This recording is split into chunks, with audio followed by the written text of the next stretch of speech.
Such action may inflame the situation and certainly cause more folks to come here and add to the protest, and we don't want to risk additional conflict. It is important to remember that we cannot ask our police services to risk the safety of all involved. Even in these circumstances, police services must consider the consequences of all of their actions and ensure that the safety of the public, including the protesters, are not put at risk.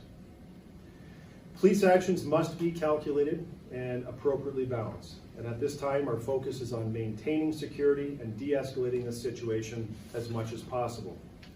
But make no mistake, our community will not tolerate this level of disruption for long. In a democracy, everyone has the right to protest peacefully. It's part of what makes Canada great. But the economic and social harm that these protests are having here in Windsor, in Ottawa, and across Canada is quite significant. The resolution to this will require a whole-of-government approach, with leadership required from Ottawa and Queen's Park to bring down the temperature and resolve these protests peacefully. As of this morning, there are approximately 50 to 75 vehicles in the area and approximately 100 protesters. The situation is very fluid and we are continually assessing. Northbound traffic on Huron Church Road from Tecumseh Road West is blocked off. Please control this intersection and at this time are not allowing any traffic flow. The Ambassador Bridge can be accessed from Wyandotte Street. Southbound traffic into Canada is shut down, and this includes the exit from the bridge and access south of College Avenue. We have one lane open southbound on Huron Church Road for emergency vehicle access. Demonstrators are not interfering with traffic traveling east or west on College Avenue or Tecumseh Road and are cooperating at this time to allow emergency response capabilities for the City of Windsor. To reiterate, east and westbound traffic on College Avenue and Tecumseh Road is open for vehicular traffic. I cannot comment on specifics in regards to our operational plan, but I can tell you that our goal is to open all lanes of traffic on Huron Church Road.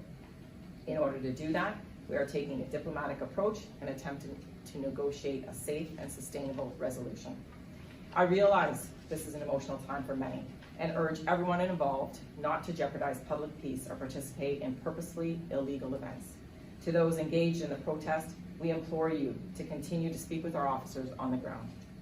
Impromptu road closures and walking demonstrations by the protest groups will hinder emergency response and will jeopardize those who need assistance. It is essential we have first responder access to the West End. I have heard from many business owners and citizens, and I too share your concerns. Understand that the Windsor Police Service respects the rights of Canadians to exercise their freedom of expression and peaceful assembly. However, I can assure you that the Windsor Police Service will not tolerate illegal or disorderly behavior, and we will investigate any criminal acts in accordance with legislative responsibilities. Our officers will resort to the level of intervention necessary to ensure the safety of the public and to maintain peace, order, and public security. The proper use of police discretion is a valid and appropriate approach to de-escalating situations. This should not be confused with a lack of enforcement. Throughout the pandemic, our officers have exercised this discretion when dealing with other unlawful activity relating to government mandates. In those instances, officers identified responsible parties at the scene and enforced the law by arresting or ticketing offenders when a lower risk opportunity presented itself.